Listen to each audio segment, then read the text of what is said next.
Continuamos con argumentos. Gracias por seguir allí en sintonía a través de las pantallas de Globovisión. Seguimos conversando con el señor Roberto Picón, ex rector del Consejo Nacional Electoral. Nos ha dado sus argumentos y también pues, ha hablado de la importancia del rescate del voto, de la participación ciudadana, de incentivar y promover la figura del voto en estos procesos de democracia, ¿no? La importancia que tiene ejercer sus derechos y también los deberes que tienen los ciudadanos. No es poca cosa. Y hablaba además de la conformación de comisiones comunitarias en distintas zonas para, ahora por ejemplo con el tema de la primaria, ¿no? que es uno de los temas de la elección que tenemos más cercana, que es como su recomendación. Sí, bueno, realmente nos aproximamos a un momento crítico en la vida nacional en los próximos 2 años. Como dije en el segmento anterior, 2024 y 2025 es la oportunidad de crear una nueva institucionalidad que genere la gobernabilidad necesaria para el país. Vienen elecciones de todo tipo, presidenciales, gobernadores. Y entonces el país tiene que irse preparando progresivamente, parlamentarias, quise decir. generando un momentum, un efecto bola de nieve hacia esas elecciones.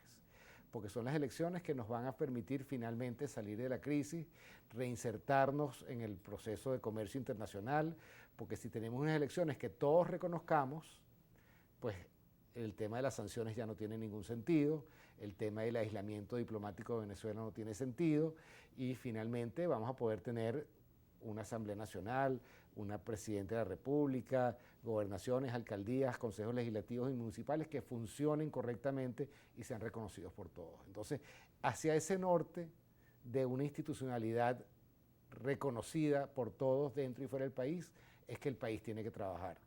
Y para eso no es una persona, no es Roberto Picón, no es Enrique Márquez, no es que si es el rector tal, presidente o no presidente, el famoso término espantavotos que no me gusta nada. Aquí tenemos que ir a esas elecciones independientemente de lo que ocurra en términos de lo que se logre, vamos a decirlo así. La propia ciudadanía tiene que tomar el control del proceso y adelantar. Y velar por las condiciones y por los avances que ustedes pues votar cada uno por su candidato, ya sean las primarias, ya sean las presidenciales, para que el país finalmente salga de esta situación de confusión y de ingobernabilidad, de confrontación. El otro componente es el tema de los acuerdos. Los acuerdos no son solamente electorales, tiene que generarse confianza en que el resultado no va a producir confrontación, sino va a producir de alguna manera un trabajo en equipo sobre mínimos que nos convienen a todos. Si tú le preguntas a los técnicos de gobierno, de oposición, el funcionamiento de PDVSA, del Banco Central, de las relaciones internacionales de Venezuela, debe ser el mismo prácticamente si ganan unos o si ganan los otros. Entonces, esa confianza es la que tenemos que generar, esos son los acuerdos a los que se tiene que llegar en México, en la Mesa de México o en la instancia que se cree en caso de que eso no logre arrancar de nuevo. Que de hecho la doctora Egle González Lobato al principio del programa mencionaba ese tema de las negociaciones y decía que quizá pues este nuevo Consejo Nacional Electoral o este trabajo que están haciendo pues pueda abrir a que esas negociaciones se produzcan de forma más rápida, que se restablezcan esas negociaciones. Sí, desafortunadamente se han puesto condiciones muy altas para retomar el diálogo en México y es fundamental que ojalá este punto de inflexión que genera la reestructuración del CNE genere un disparador para que esas conversaciones vuelvan a iniciarse, porque digamos sería un buen signo para todo el país. Además, Estados Unidos ya también se aproxima a su proceso electoral en el año 2024. ¿Tienen sus presidenciales? Sí, están ocurriendo cambios a nivel internacional también. Tenemos elecciones en España ahorita el mes de julio, pues en Colombia, en Brasil. Tenemos gobiernos recientemente electos con unas coaliciones que no son tan sólidas como las que digamos, hemos tenido en otro momento, de manera que la política internacional está muy imbricada con la política venezolana y en eso los venezolanos tenemos que ser muy asertivos y definir nuestro destino independientemente de las presiones o las recomendaciones que podamos tener de otros países. Ahora bien, las encuestas hablan de despolarización de la sociedad venezolana, de que se observa pues que se está caminando, se ha transitado hacia un país más despolarizado de lo que podríamos haber visto hace años atrás. Pero a pesar de estas encuestas, pues también hemos visto que discursos que logran polarizar o digamos son catalogados por algunos sectores como más extremos también conquistan a un importante sector de la población desde su punto de vista que estamos viviendo dentro de nuestro país respecto a este tema de la polarización política. Yo creo que después del 2021 tuvimos ese efecto de, vamos a decir, de despolarización, de acercarnos al centro, pero a medida que se acercan las elecciones, eso ocurre en todos los países, los extremos agarran más fuerza. Y es desafortunado porque, digamos, el país necesita lo que yo llamo una quilla, ¿verdad? La quilla es ese elemento que tiene el barco en el centro que estabiliza el barco y no permite que el viento o las olas lo bamboleen de un lado para otro. Y esa quilla pues la establecen las instituciones que son reconocidas por todos y por eso es que es tan importante que el proceso que viene con el CNE produzca una institución que como la que tuvimos hasta ahora permita un árbitro imparcial y un árbitro que permita que todos los venezolanos participen dentro y fuera del país. ¿Por qué condiciones debe luchar la ciudadanía, las organizaciones no gubernamentales para que se mantengan dentro del Consejo Nacional Electoral? ¿Qué es lo que debe luchar la ciudadanía? Yo diría que hay que apoyar la participación de los mejores en ese comité de postulaciones y después en que se postulen los mejores también para ser rectores del Consejo Nacional Electoral. Independientemente de la polarización, hay que buscar construir ese elemento estabilizador que son las instituciones reconocidas por todos y por eso es tan fundamental que en este momento organizaciones sociales y organizaciones políticas se involucren en el proceso de construcción del nuevo CNE, porque eso es lo que va a permitir que ese CNE después trabaje en nombre de todos en la construcción de las condiciones para las elecciones. Ahora son 70 días que tienen para hacer este proceso, para enviar las postulaciones. ¿Cree que este anuncio o esta situación generada por los rectores pues, oficialistas, esa renuncia, pues tomara por sorpresa a muchos sectores? Yo creo que no nos toma por sorpresa a nadie porque desde el año pasado, vamos a decir el 5 de diciembre, hubo una reunión entre el presidente de la República y los sectores de la oposición en la Asamblea Nacional y ahí se filtró que parte de lo que se conversó era la posible reestructuración del CNE. Y después el presidente de la Asamblea Nacional, Jorge Rodríguez, el día de la inauguración del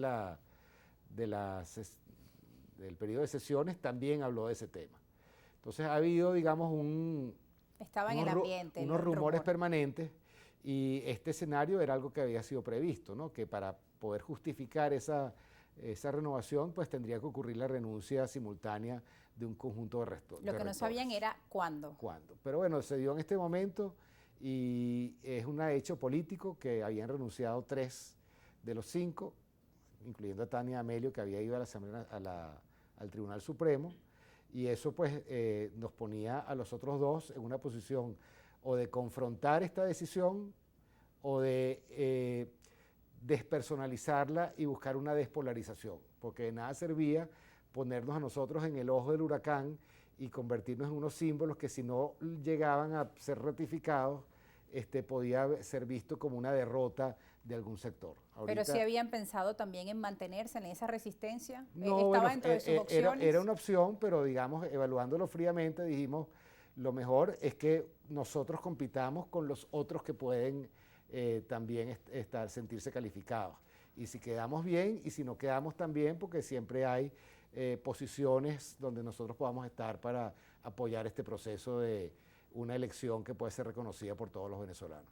Bueno, que ahí es ahora el reto de este Consejo Nacional Electoral que tiene 70 días pues para dar a conocer los nombres de estas personas. ¿Ya se conocen algunos nombres? ¿Suenan algunos nombres? La verdad ¿Qué información tienen? No sé todavía, digamos, cuáles son las organizaciones que van a postular, pero bueno, eso está, digamos, en el tapete, todavía no hay un cronograma oficial, claro. Así que hay que esperar. Bueno, y esta semana tendremos también al diputado Correa para que nos converse sobre estos detalles del comité de postulaciones nuevamente, además que son rostros conocidos, digamos, los que participaron en el antiguo comité de postulaciones. De los 11 diputados que estuvieron en el comité de postulaciones que nos evaluó a nosotros, hay 9 que repiten. De manera que, digamos, no es muy distinto lo que está pasando ahora de lo que pasó en el 2021. Claro, es un proceso que ya ustedes conocen y de los cuales, bueno, también les estaremos informando acá a través de las pantallas de Globovisión. Antes de irnos, nos queda un mensaje por acá. Nos dicen, tengo 57 años, voto desde 1998, viví el acta mata voto.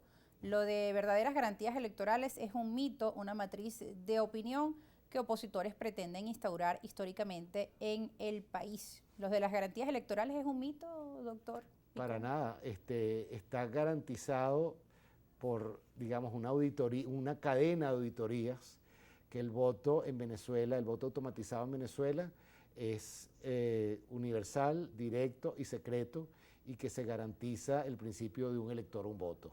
El voto en Venezuela es absolutamente